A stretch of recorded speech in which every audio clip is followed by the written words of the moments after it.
जय हिंद दोस्तों। हमने बिहार के नियोलिथिक एज, वैदिक एज और 500 से 1 ईसा पूर्व तक किस तरह से बिहार का एक हिस्टोरिकल जो है एक मोमेंट चला, किस तरह से बिहार जो है हिस्ट्री में सबसे नंबर 1 पे था, वो हमने जाना है। हमने बिहार के एग्जिस्टेंस, हमने बिहार की सिविलाइजेशन, बिहार किस तरह से उभरा, किस तरह से उनका इंट्रोडक्शन हुआ, पूरी बातें जो है मैंने एक बिहार टाइमलाइन के सीरीज में किया है। और अब हम जानने वाले हैं बिहार टाइमलाइन में 1 ईस्वी के बाद क्या हुआ बिहार में। दोस्तों, इस वीडियो में बिहार के टाइमलाइन में हम 1 ईस्वी से 500 ईस्वी तक बिहार को पूरा कवर करेंगे कि किस तरीके से बिहार में दूसरे शासकों का राज शुरू हुआ।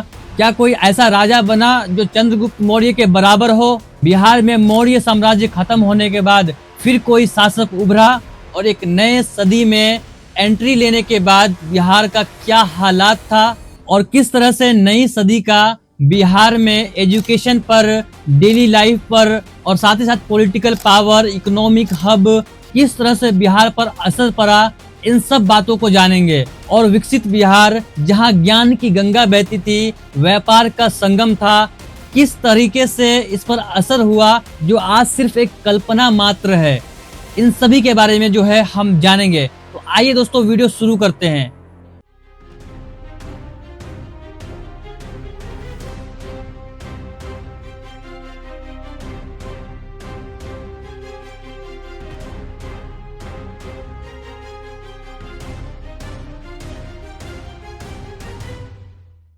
बिहार में मौर्य वंश के डायरेक्ट शासन खत्म होने से यहाँ के जो है लोकल शासक, जिन्हें सातवाहन शासक कहा जाता है, कण्व वंश, नाग वंश और मिथिला के क्षेत्र में उत्तरी बिहार में अलग अलग स्थानीय राजाओं ने यहाँ पर राज्य किया और बिहार के हर अलग अलग इलाकों पर वहाँ के स्थानीय राजाओं का राज था डायरेक्टली। और बिहार में व्यापार, यहाँ की अर्थव्यवस्था, यहाँ पर इनडायरेक्टली रूप से जिन्होंने शासन किया वो बाहर के थे। इनका एविडेंस हमें यहाँ की पुरातात्विक खुदाई के दौरान प्राप्त होता है कि किस तरह से बिहार में स्थानीय राजाओं का सिक्का चलता था। यहाँ पर नागवंश, मिथिला के अलग अलग स्थानीय क्षेत्र के शासक राज्य करते थे। फिर उसके बाद कुषाण साम्राज्य आया जिसने 30 ईस्वी से 250 ईस्वी तक बिहार पर शासन किया। दोस्तों, इस समय भारत और रोम के बीच व्यापार एक चरम सीमा पर था और सारा कंट्रोल जो है बिहार से ही होता था, जिसका एविडेंस हमें रोमन ग्रंथ पेरिप्लस ऑफ द आर्यन सी में हमें मिलता है। फानिये ने हाउ हांसू में, जिसका मतलब analysis of later Han dynasty होता है। इसके अलावा चीनी ट्रैवलर ह्वेनसांग के द्वारा भी उसके लिखे गए किताबों में कुषाण साम्राज्य के बारे में मिलता है। कुजुल कड़फिसस, जिसने कुषाण साम्राज्य की स्थापना की, उन्होंने लगभग 30 ईस्वी से 80 ईस्वी तक शासन किया। 80 ईस्वी के बाद वीम कड़फिसस, जिसने 80 ईस्वी से 105 ईस्वी तक शासन किया। इन्होंने भारत के उपमहाद्वीपों में विस्तार किया था। फिर इनके बाद कुषाण साम्राज्य के सबसे शक्तिशाली सम्राट कनिष्क ने शासन किया।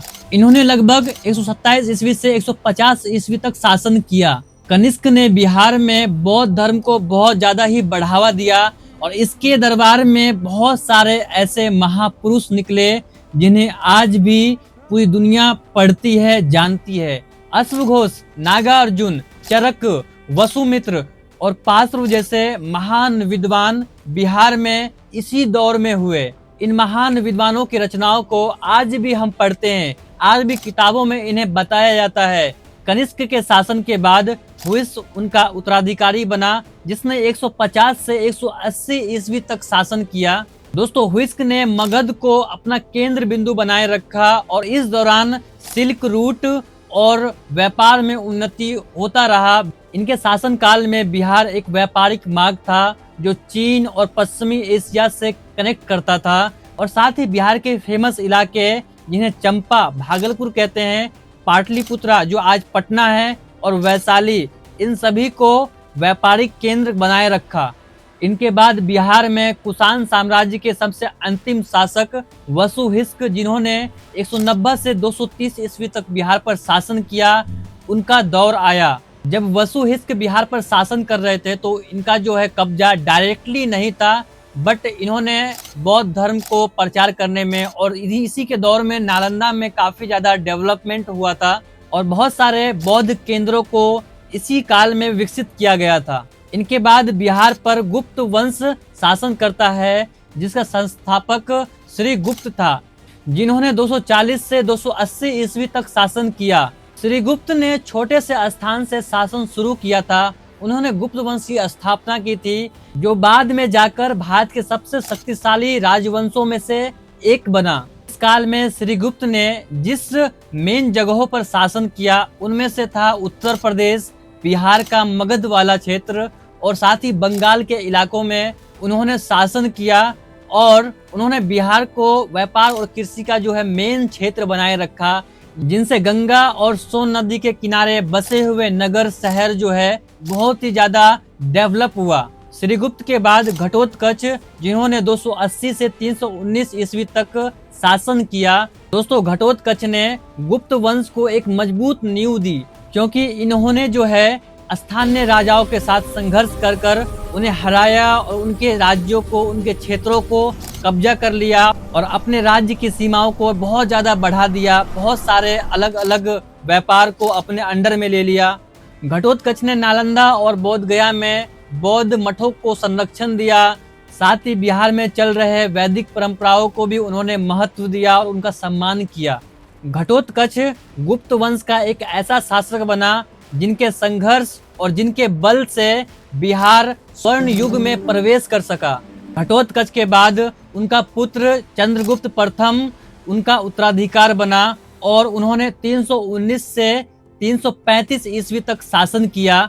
दोस्तों, यही वो दौर था जहां से स्वर्ण युग जो है शुरू होता है। घटोत्कच की मेहनत ने इस युग को स्वर्ण युग में बदलने का अवसर दिया। चंद्रगुप्त प्रथम ने ही अपने काल में मगध यानी बिहार, प्रयाग और साकेत को मिलाकर एक शक्तिशाली साम्राज्य बनाया और यहीं पर उन्होंने शासन किया। दोस्तों, बहुत ही इंटरेस्टिंग बात है कि चंद्रगुप्त प्रथम ने लिच्छवी वंश की राजकुमारी कुमार देवी से शादी किया, जिनसे लिच्छवी वंश और गुप्त वंश दोनों एक होने से सेना बहुत ज्यादा हो गया, बहुत सारे डेवलपमेंट हुए। इसी सम्मान में बिहार में सोने के सिक्के का चलन शुरू हुआ, जिससे इस काल को आज भी स्वर्ण युग कहा जाता है। जब दोनों वंश एक हो गए तो बहुत सारे व्यापारिक क्षेत्र, अर्थव्यवस्था यहाँ की और ज्यादा डेवलप हो गई, बहुत सारे बदलाव हुए, बहुत ज्यादा विकास हुआ। कला, संस्कृति और शिक्षा में इस दौर में बहुत ज्यादा डेवलपमेंट हुआ। दोस्तों, इन सभी घटनाओं का एविडेंस हमें इलाहाबाद के शिलालेख, चंद्रगुप्त प्रथम और कुमार देवी के ज्वाइंट सिक्के, गुप्तकालीन मंदिर, मूर्तियां और शिलालेख से मिलती है। और हुएन सांग ने भी अपने ट्रेवलिंग बुक में स्वर्ण युग का जिक्र किया है। चंद्रगुप्त प्रथम के बाद महान योद्धा और विजेता, जिन्हें भारत का नेपोलियन कहा जाता है, समुद्रगुप्त ने 335 से 375 ईस्वी तक शासन किया। समुद्रगुप्त ने मिडिल इंडिया और साउथ इंडिया के बहुत सारे इलाकों से युद्ध किया और टोटल 22 युद्ध उन्होंने जीता। दोस्तों, समुद्रगुप्त वैसे राजा था, लेकिन उनके रणनीति, उनके कूटनीति यानी उनके स्ट्रैटेजी इतने ज्यादा मजबूत थे, इतने ज्यादा जटिल थे, जिनसे उसकी एबिलिटी ने उन्हें एक महान सेनापति बना दिया, जैसे नेपोलियन था। समुद्रगुप्त के महानता से प्रभावित होकर विंसेंट स्मिथ ने उन्हें नेपोलियन की उपाधि दी। समुद्रगुप्त का उत्तरी भारत में लगभग पूरे इलाकों पर उनका कंट्रोल था। समुद्रगुप्त के काल में tax system, industrialisation, economic zone इतने ज्यादा टाइट थे, इतना ज्यादा प्रभाव था समुद्रगुप्त का कि बहुत ही ज्यादा विकसित देशों में शामिल था। समुद्रगुप्त के दौर में tax system, industrialisation, economic zone इतना ज़्यादा मजबूत था, जिनसे पूरे बिहार में बहुत ज़्यादा रोजगार, यहाँ का माहौल बहुत ही ज़्यादा टॉप लेवल पे था। अगर हम आज के दिनों से कंपैरिजन करें तो ठीक इसका उल्टा था। इनके बाद बिहार पर चंद्रगुप्त द्वितीय, जो 375 से 415 ईस्वी तक शासन करते हैं। इसी के काल में चीनी बौद्ध यात्री फाहियान 399 से 414 के बीच में यात्रा करते हैं और पूरे बिहार को एक्सप्लोर करते हैं। और चंद्रगुप्त द्वितीय के काल में ही महाकवि कालिदास और आर्यभट्ट जैसे महान विद्वान हुए। दोस्तों चंद्रगुप्त द्वितीय के काल को कला साहित्य का स्वर्ण युग कहा जाता है। इनके दरबार में विद्वानों और कलाकारों को आश्रय देते थे। इसी काल में 9 रत्न, जिसका मैं नाम कहना चाहूंगा, घटकरपर, वाराह मिहिर, वरुरुचि, आर्यभट्ट, विशाखदत्त, शूद्रक, ब्रह्मगुप्त, विश्व शर्मा और भास्कराचार्य शामिल थे। दोस्तों आप सबको शायद ही पता होगा कि बिहार में इतने बड़े बड़े महान विद्वान और कलाकार हुए। दोस्तों इन सभी काल में यहाँ के लोगों की दिनचर्या बहुत ही अच्छी थी और बहुत ही ज़्यादा सरल थी। चंद्रगुप्त द्वितीय के बाद कुमारगुप्त ने 415 से 455 ईस्वी तक शासन किया। दोस्तों दुनिया के सबसे पुराने यूनिवर्सिटी में से एक नालंदा विश्वविद्यालय, इसी काल में इसका स्थापना हुआ और बहुत ज़्यादा विस्तार किया गया। इसका एविडेंस ASI के सर्वे 1915 से 1982 के दौरान जो खुदाई हुई उनसे पता चलता है। साथ ही हुएनसांग जब 7वीं सदी में बिहार आए तो कुमारगुप्त को नालंदा विश्वविद्यालय का संस्थापक बताया। तिब्बत के ग्रंथों में भी नालंदा विश्वविद्यालय का जिक्र है। दोस्तों कुमारगुप्त का काल गुप्त वंश का एक पीक लेवल था। यहाँ से हुनों का आक्रमण शुरू हो गया। कुमारगुप्त के बाद स्कंदगुप्त जो 455 से 467 तक शासन किया और इन्होंने जो है हुनों को हराया, पर उन्हें हरा तो दिया लेकिन यहाँ से उनका साम्राज्य कमजोर होने लगा। स्कंदगुप्त के काल में एक महत्वपूर्ण घटना सामने आई। 456 ईस्वी से अत्यधिक वर्षा से झील का बांध टूट गया। सौराष्ट्र जैसे जगहों पर बहुत ज्यादा जो है पानी आ गया। बाद में सौराष्ट्र के स्थानीय शासक प्रणदत्त के पुत्र चक्रपालित ने वहां की झील की मरम्मत करवाई थी। स्कंदगुप्त के काल से ही सारे चीजों में गिरावट आना शुरू हो गया। सोने के सिक्के कम होने लगे। हुनों के आक्रमण और युद्ध करने से सेना का खर्चा बढ़ गया। व्यापार धीमा होता चला गया। लेकिन अभी भी यहाँ पर व्यापार जो है एक बैलेंस्ड वे में था। यहाँ बराबर विदेशों से नालंदा विश्वविद्यालय में अलग अलग जगहों से पढ़ने के लिए छात्र और स्टूडेंट आते रहते थे। इस तरह से स्कंदगुप्त के दौर से ही गुप्त वंश का शासन धीरे धीरे बिहार पर कम होता चला गया। इनके बाद बुधगुप्त ने 476 से 495 तक शासन किया। बिहार पर दूसरे राजाओं का आक्रमण बढ़ता चला गया और यहाँ से गुप्त साम्राज्य जो है धीरे धीरे खत्म होता चला गया।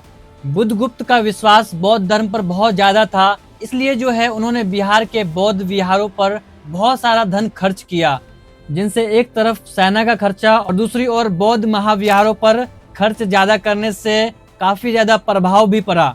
इसके बाद नरसिंहगुप्त ने 495 से 530 ईस्वी तक शासन किया। नरसिंहगुप्त के समय आते आते हुनों का आक्रमण इतना ज्यादा बढ़ गया कि यहाँ पर गुप्त वंश अलग अलग खंडों में टूट गया था। मगध में नरसिंहगुप्त, मालवा में भानुगुप्त और बिहार, बंगाल जैसे क्षेत्रों में वैन्यगुप्त ने शासन किया। गुप्त वंश का अंतिम शासक विष्णुगुप्त, जिन्होंने 530 से 550 ईस्वी तक शासन किया। इस दौर तक में जो है गुप्त वंश का पूरी तरह से जो है पतन हो चुका था और यहाँ से भारत छोटे छोटे राज्यों में बट गया और यहाँ पर क्षेत्रों के अलग अलग राजाओं ने शासन करना शुरू कर दिया था। दोस्तों 550 के बाद जो है अलग अलग राजाओं का, अलग अलग वंशों का जो है उदय होना चालू हो गया। वो लोग जो है हुकूमत में आना शुरू कर दिया।